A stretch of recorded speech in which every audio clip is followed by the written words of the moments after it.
Hello, everyone. I'm back for a contrast entry. This is Andrew Ballina's question regarding your top five zombie films and why.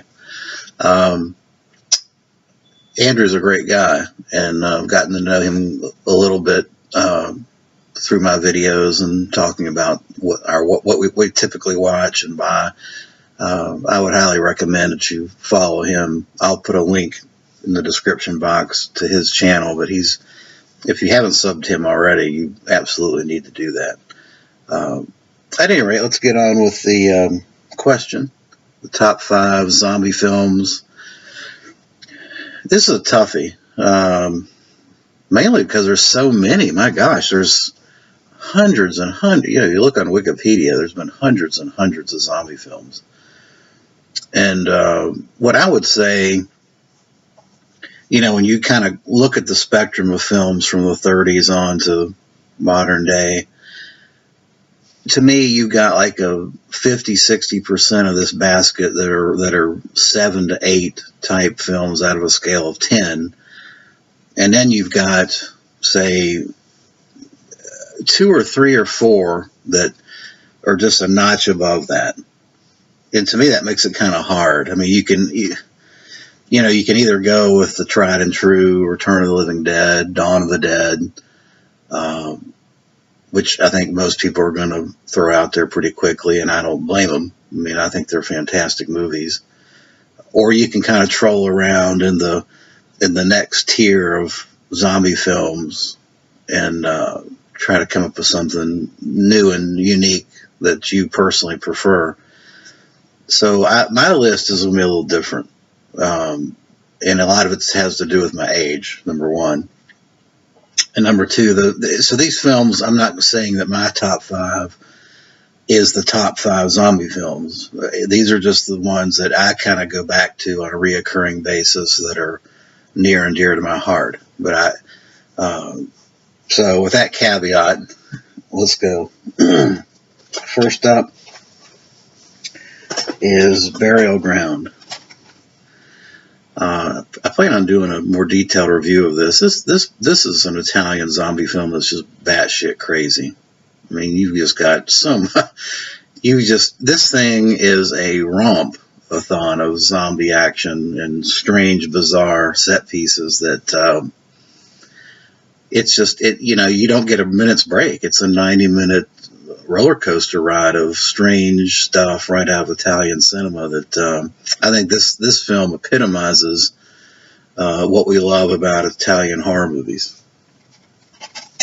And this 88 Films release is a fantastic release. I'm going to go into a lot more detail about this release after I listen to the audio commentary, but I think Burial Ground is one of those films that is just so damn entertaining and so much fun to watch that it's a repeat viewing type film, and that's really kind of what this is broke. That sucks. My list is based on repeat viewing and what I go back to constantly. And this is one that's always going to be there. I could watch this one over and over and over again. Burial Ground. Next up is one that's near and dear to my heart. Because it scared the shit out of me when I was a kid. My parents used to take me to the drive-in. I mean, I was like 7 or 8 years old, and they took me to the drive-in, and I would watch. I mean, I'd see Beyond the Door, Exorcist, all kinds of crap. So I'm probably been scarred for life for that. But this is one that I saw in the drive-in, and it absolutely, as a child, just gave me nightmares, and that's Living Dead at Manchester Morgue. Spanish film shot in England, 1974 release. This is a drive-in classic, and this is an excellent, excellent zombie film. This Blue Underground release, I believe, is out of print, by the way. But this one has, to me, has the most scary. Some of the scariest set pieces of a zombie film of any film I've ever seen. Legitimately terrifying scenes.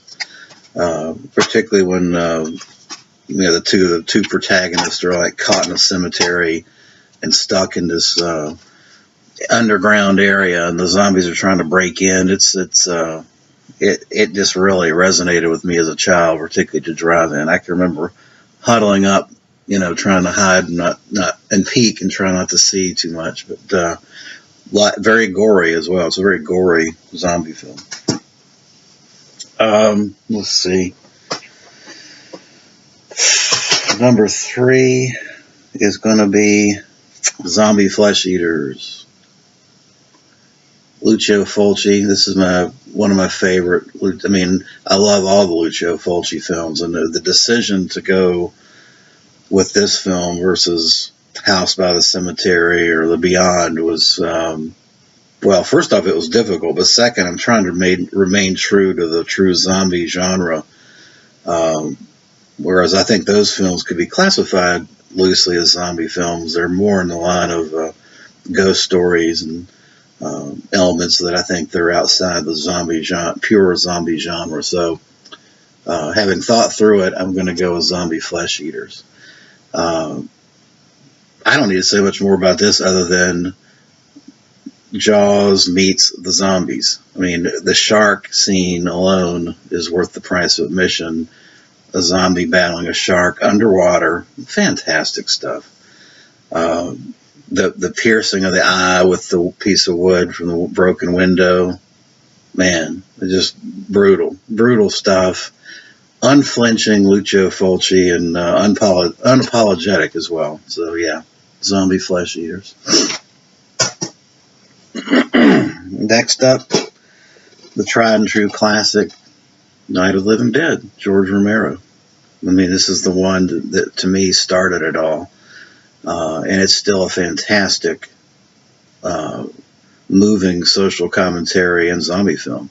This really set the standard for how zombies are portrayed going forward. And even though if you push me to the walls, I would have to, of course, give the nod technically, and for other aspects and other reasons, I would certainly have to say that Return of the Living Dead and Dawn of the Dead and Day of the Dead are superior. But this one gets my pick just because it's first, and it set the standard for how zombies are going to act for many, many years to follow. And it's still a very creepy, spooky, and effective movie as well. So, yeah. I've got a couple different versions of this Night of the Living Dead. Got the Millennium Edition and the Elite Entertainment Edition, and so yeah. And then my number 1, the first White Zombie with Bela Lugosi, 1932, I think. But anyway, this is the first zombie film that you could really classify. Most people consider this the first zombie film. Although there are some elements of zombie films that predate this. This is, by most respect, many people just consider this as the first, and I'm going to go with it. This is one I go back to all the time when I have a Bela Lugosi Jones I got to fulfill. This and Dracula, of course, I go back to. I think Bela's performance in this is the best performance he gave of any film he did. And unlike most zombie films where the zombies are the focus, this film has zombies, but it also has a very strong antagonist in Bela Lugosi, who's kind of overseeing as a puppet master type guy the zombies. And I think his portrayal really elevates the entire film. It's a masterpiece. It's a masterpiece, and I would highly recommend anybody that has not seen it or doesn't have a copy of this release. I believe this is there's been a number of excellent releases with this White Zombie, but this one has, I believe this is a Kino. No, this is not the Kino. This is, but it's still got a audio commentary track and a number of different special features. And it's a beautiful print as well. But yeah, White Zombie, fantastic film. This is my number 1. and mainly just because of it hit home to me as one of the. I'm just a big Bela Lugosi fanatic. I love this film, so I have an honorable mention. It's hard to, like I say, it's hard to do 5. I have an honorable mention, and let me find it. That is from the Hammer collection, Plague of the Zombies. Boy, that was so dark. This is this is this box set of 13 Blu-rays. But Plague of the Zombies is a fantastic Hammer film. And they're really Hammer's one and only zombie film. And quite honestly, I think if Night of the Living Dead hadn't come out, probably Hammer's version of Plague of the Zombies would be the definitive kind of benchmark for how you make a zombie film. And I don't think it gets near the accolades that it deserves. It's a fantastic film. Very effective set pieces. Very spooky, creepy type zombies in it. And yeah, I mean, I think it kind of gets lost in the shuffle because it came out in that same era as Night of the Living Dead, unfortunately. So, but I consider it a masterpiece. So that is my list with a little bonus pick of Plague of the Zombies. And anyway, Andrew, I appreciate it. Everyone else that watched, thanks for your support.